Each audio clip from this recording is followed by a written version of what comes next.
back to my channel. It's Diamond here, also known as Diamond Denise.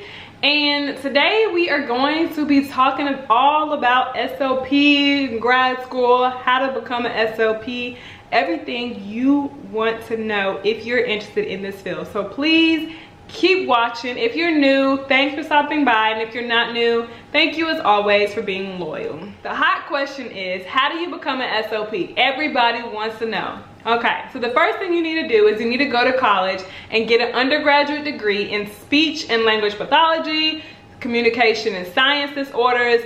The list varies, but they're all the same thing. So just make sure you have an undergraduate degree in that.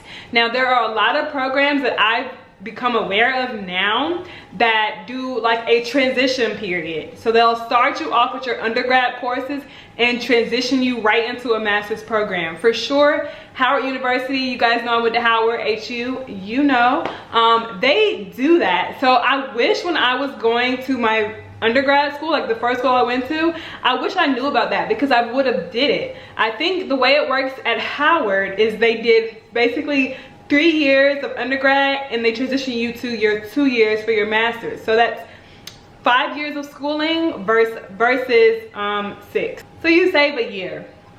And you kind of just get that exposure of already getting into grad school, which is the next step to becoming a speech language pathologist. You have to then go to a master's program. Usually a master's program is 2 years. You can do it in traditional method or you can do it online. There are programs that you can find in Google. I don't really know them all, but you can get your degree online. And sometimes they even do I believe 3 years to get your master's online. It varies, so just really make sure you read those fine details because it can be an extra year if you choose to do that route. So during your first year is when you typically may begin your clinical rotations. In my school, for that first year, we had our coursework and we also saw patients that year. So during that year, we only saw patients in the clinic. Like some schools I know will venture out, but for our first year, we only saw them in the clinic. And I think actually most schools for your first year, you actually do clinic work only. During the second year is when we actually started getting our externships and we began to get placed at schools or hospitals or nursing homes or wherever your college has a relationship with in the community or close by. We were able to go. And we stayed with an SLP and followed them, and they were our externship supervisors, and we pretty much learned how to work and what we needed to do in that setting. So now, here's the thing. If you know what you're interested in, whatever in the world it is, I would recommend that before you apply for a graduate school, that you look at what type of externships that graduate program has to offer. That is one thing I wish I did. What relationships do you have in the community? What types of externships can I expect to receive during my time here? Because every school, every program is gonna have different relationships with different people. You could go to a graduate school and you may not get any pediatric experience. You only get adults, and that would really suck if you really want pediatrics.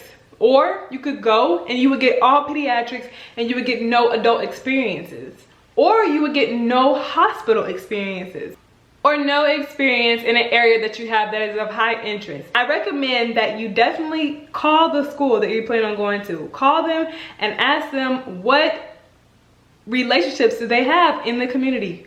Period. Okay, that brings us to the next point, which is securing your CF.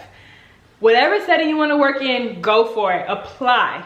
Even if you don't meet the requirements, still apply. Take the chance because you never know what may happen, right? There may be candidates that applied and got a job somewhere else, but your application was still there. So you may get the job. So after your 9 months, then you get your C's, y'all. This is what everybody is always excited about when you're an SLP. We get those C's. We are clinically competent and certified SLP. That means we can do what we want to do. Okay, no, not what we want to do. The job market opens up for you when you get your C's.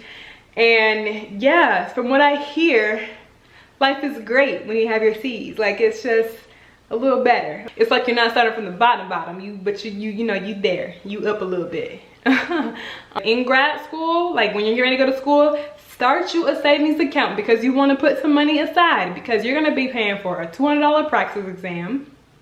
You're going to have to pay for your provisional license in whatever state you choose to go to, because you have to be licensed in that state before you can work.